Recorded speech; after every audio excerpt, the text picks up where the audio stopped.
Hello and welcome to ES340 Day 1 Part A. So this is going to be a series of videos that are meant to be supplementary to the text reading of your textbook.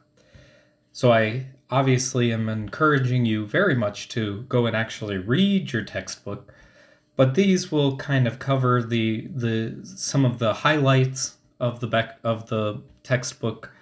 And I will also supply some additional problems, example problems, for you to practice on in separate videos as well.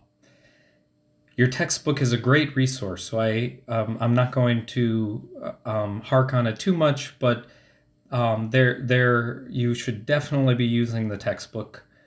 The textbook has tons of its own example problems, and I will not repeat those example problems. I'll let you look at them in the book as an additional resource, and I'll make sure that I give you even more examples problems that are not directly from the textbook, so that you can get an idea of how to solve the problems that will be coming in this course.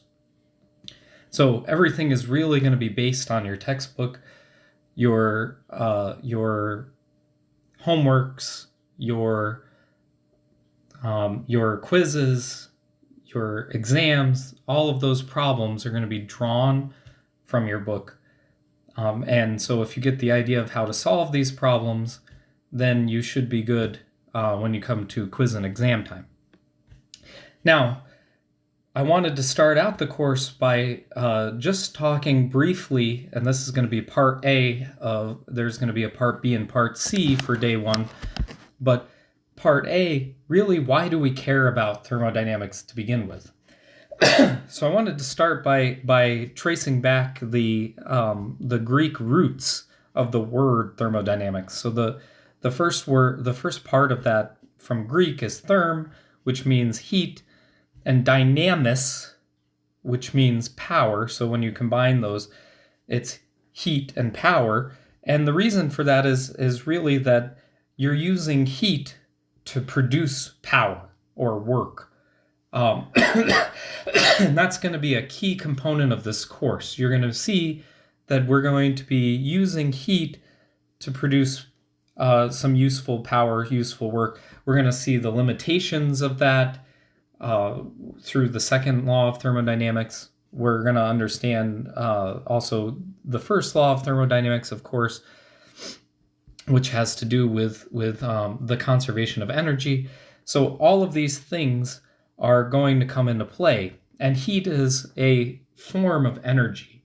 So there are other parts of thermodynamics which we will not cover in this course related to, for instance, chemical thermodynamics,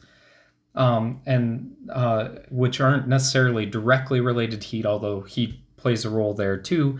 But this course, we're really going to be focused on heat driving something, doing some kind of useful work, creating power. Okay, so that's what thermodynamics is, and then hopefully you can kind of see that there's a ton of different things that could be related to thermodynamics. You can just look around. We have solar cell arrays.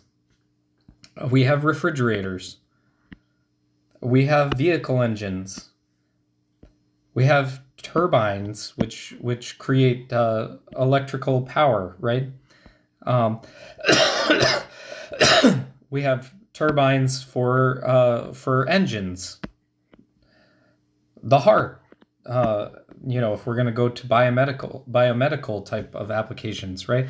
So we have all of these different things that are related to thermodynamics. So you can kind of see now that no matter what kind of engineering discipline that you want to go into, because I already mentioned also chemicals, there's other things that are not pointed out here, but no matter what kind of engineering that you want to go into, thermodynamics is going to play some kind of a role there.